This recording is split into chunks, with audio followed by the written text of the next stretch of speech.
अर्जुन युद्ध का विचार अपने मन से निकाल चुका है, अतः इसे बचने के लिए वह अनेक अनेक विचारों को व्यक्त कर रहा है। उसके अंतर्मन में अनेक विचार उत्पन्न हो रहे हैं और वह अपने विचारों को प्रभु के समक्ष प्रस्तुत कर रहा है। ऐसा नहीं कि उसे यह पता नहीं है कि प्रभु को सब कुछ ज्ञात है, परंतु फिर भी वह अपने मन की सारी बातों को प्रभु के समक्ष बता रहा है, ताकि इससे भी प्रभु मान जाएं और युद्ध का विचार त्याग दे। अगर ऐसा हो तो वह अपने सगे संबंधियों को मारने से बच जाएगा, जो उसे अति प्रिय है।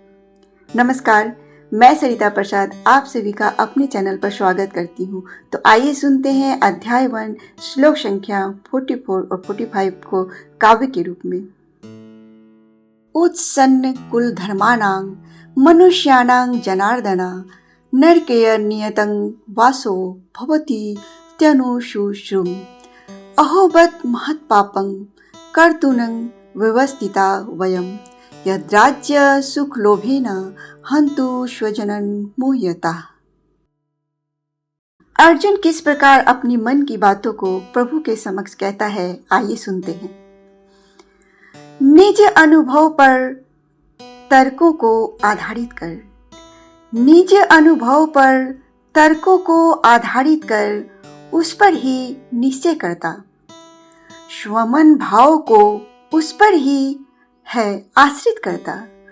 जो व्यक्ति पूर्व से ज्ञानी है, जो व्यक्ति पूर्व से ज्ञानी है, उसी को उसने मानी है। बिन सहायता के उस व्यक्ति के, बिन सहायता के उस व्यक्ति के वास्तविक ज्ञान तक पहुंचना मुश्किल है। वर्णाश्रम की यही पद्धति है। मृत्यु पूर्व प्रायश्चित करना पापात्मा के लिए आवश्यक है।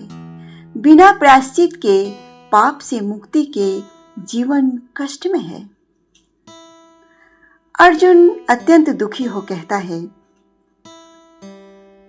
जब मनुष्य स्वार्थ के वशीभूत हो जाता है, जब मनुष्य स्वार्थ के वशीभूत हो जाता है, संबंधियों का वध कर पापी हो जाता है। अनेक उदाहरण हैं इतिहास में, अनेक हत्याएं हुई निज स्वार्थ में। अर्जुन भगवान का साधु भक्त है, सदाचार के प्रति जागरूक है, संबंधियों के प्रति प्रेम मन में उबलता है। ऐसे कार्यों से बचने का प्रयत्न वह करता है। अर्जुन की मनसा को प्रभु पहचानते हैं। वह क्या कर रहा है, क्यों कर रहा है, यह जानते हैं।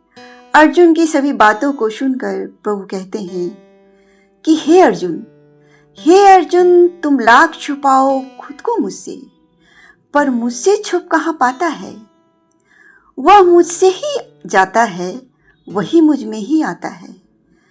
मैं ही मैं सर्वत्र हूँ, मैं ही मैं सर्वत्र हूँ, तुमने न अब तक पहचाना।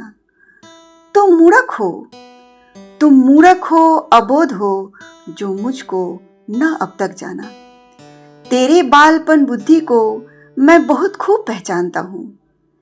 क्या कह रहे हो, क्यों कह रहे हो, वह सब कुछ मैं जानता हूँ। क्या कह रहे हो, क्यों कह रहे हो, वह सब कुछ मैं जानता हूँ। अर्जुन अबोध है और वह प्रभु को अपनी इच्छा के अनुसार बदलने का प्रयास कर रहा है। जाने किन किन गाथाओं को गढ़ रहा है, उदाहरण प्रस्तुत कर रहा है।